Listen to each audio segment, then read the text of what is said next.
That may have woke up my mother. Okay, this is something I wrote,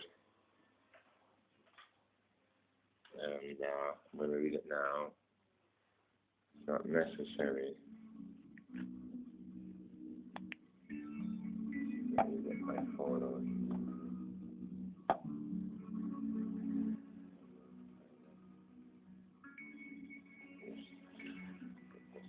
Like this.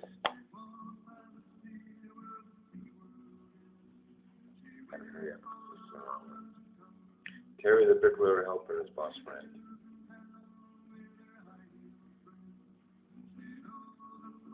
A guy named Terry was working under a splintered roof near the boardwalk of a blistering sun.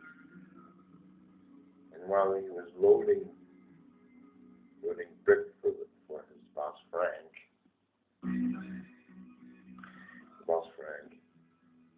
who had a tall, McKinley nature about him,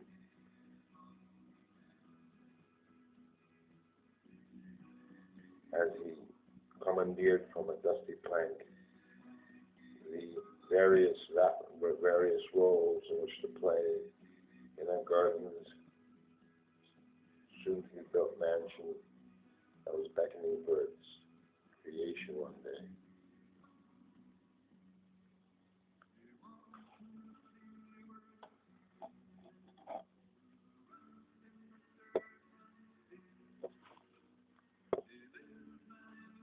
Terry was short and stumpy, but very resilient as he carried his 3-day beard constantly as a dude from Portugal, seen on a job site. His working chores were drowned by silent mermaids that were forcing themselves, unlike sirens, upon his memorial fountains with the consistency of a beer sweat, and it drenched his outer being like a cherished morning dew that was soaking out of his interior social status like a drenched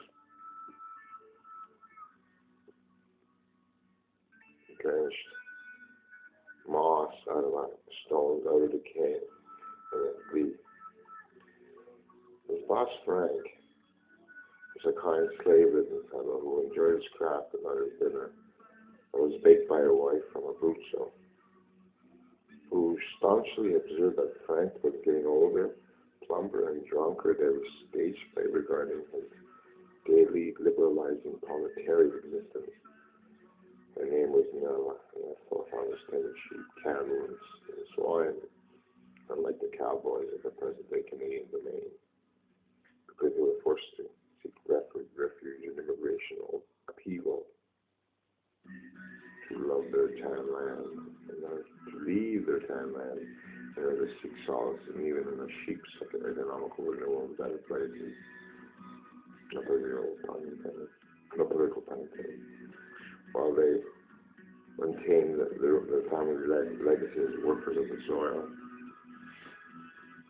Terry was dim-wittedly brilliant on the other hand, yet sly and quick at the pace of fulfillment of both his bosses' need of attention and authority over the many trampled stones that he had to reckon with, alongside his alcoholic involvement in those weekly abandonments from his wife, an embarrassing nature regarding the bearer of his supply and demand that was fulfilled by Terry, a gifted simpleton that enchanted the houses guarding amials with a reassuring objective silence. Terry, the Ontarian sun, loaded with a humid reproach, flies to over the daily bread, leaving behind the leaving behind the poison ivy's chlorophyll jewel that has to do with their anemic bravery over a supposed Mother Nature's curse of each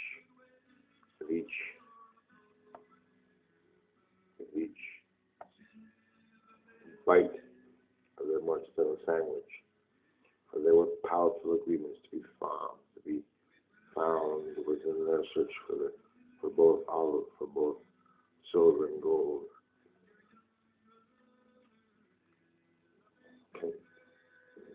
con, contenting themselves with such a pauper's grace as well. That was dominating the simple man's good taste and the shared aspects of a fine Alicante wine. Their American counterparts lived on the other side of cascading violets, intermingling within the interlinked bullion.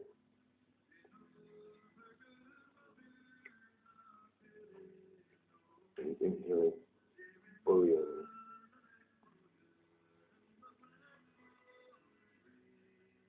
enterprises on the Quebec side of things. They use strange means in order to fulfill their vindictive wrath. Then the fate of false prosperity, with bludgeoning bones and skulls, the wind well hidden within their closet of a dire brutality, and yet all encompassing, not appertaining towards Terry and Frank's legal view on things. For these Americans were as bastardizing their lands while being spoiled by their constitution. That when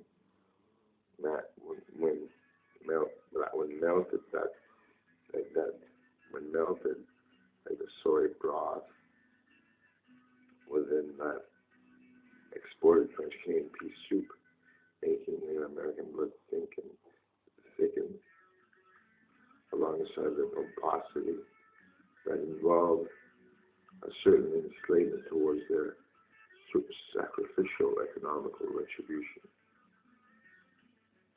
Terry and Fred had the fact that they were Canadian in common, vying for a logistical placement near the American. This American area had often with an American stubbornness that leaked in their psyche's general reappraisal of things.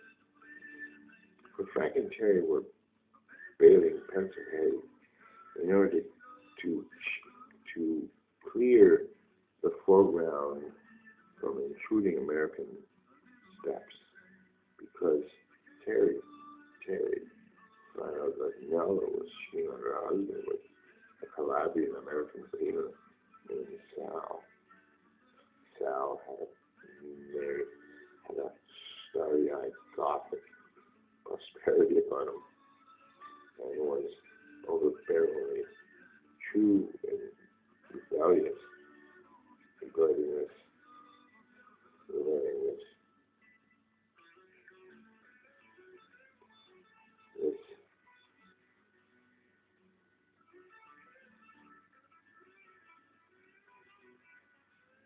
Southern man's considerate nature. For Sal had a bigoted and crude as a dry bone up a Labrador's ass.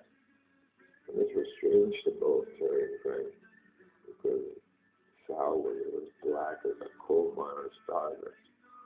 Coal miners on his skin. That was begging for attention like a soft, prostituted caress on a white, angelic skin. Need for interracial sexuality.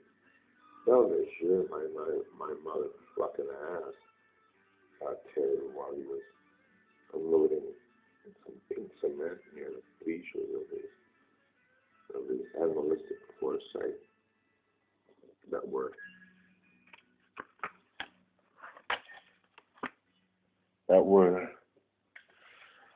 that were misconstruing his comedic pleasantries regarding these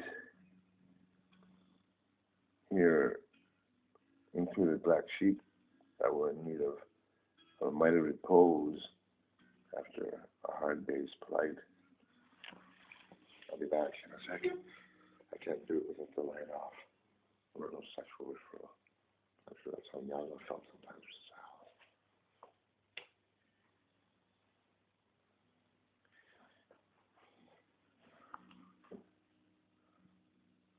Frank's wife Nell had a slight mustache that she shaved daily, and as well a certain ivory charm about her, because she had a degree in economics, history, and cultural anthropology.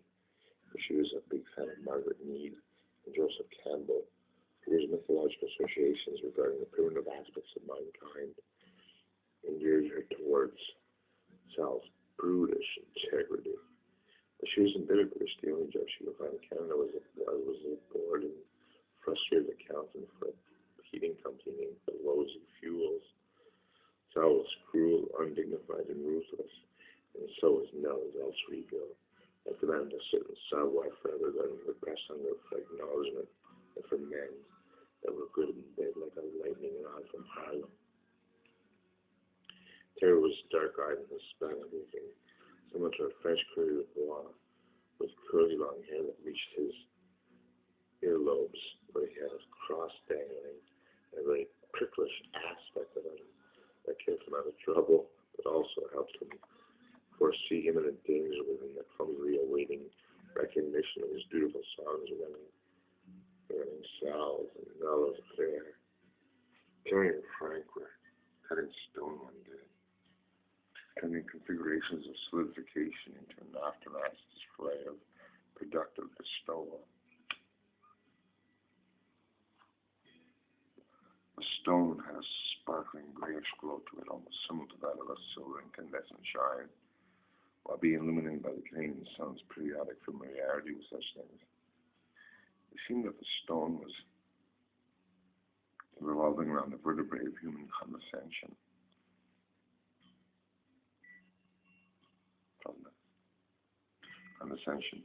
Like a laborious fathoming of both the groundbreaking kinship with land and with humble extractions from the spirit of man's humanity and humiliation regarding creation. In this case, a church steeple that was being built as an indoor facility of a great big mansion. It was Indian. Frank the boss was near the Robert Park area. Frank the boss was plastering quietly in order to court an Italian complex. It was Indian, otherwise it was Italian. While Terry was adamantly fathoming Catholic Buddhism with a spirituality that was caught between the morning coffee's savory aroma alongside the meadow's stationary greenery that was exuding an English fog of sorts, with almost an embittered and cracked threshold of masculine arousal. The red brick in the meadow was stained by a tripper's rusty negligence. Being an artifact of pleasurable rancor when used properly, but it also acted as a great alliance, varying of reflexes coordination between the swiftness of the hand when linked with the inner eye. He was in danger, exercising one's personal demons with the precision-making of a boundless exactitude that was drawn by Terry's almost Austrian particularities, spearheading a march of dimes, a salvo armies, decorative fulfillment regarding Terry's supposed Eastern petty ending. While Terry was making some leaves around the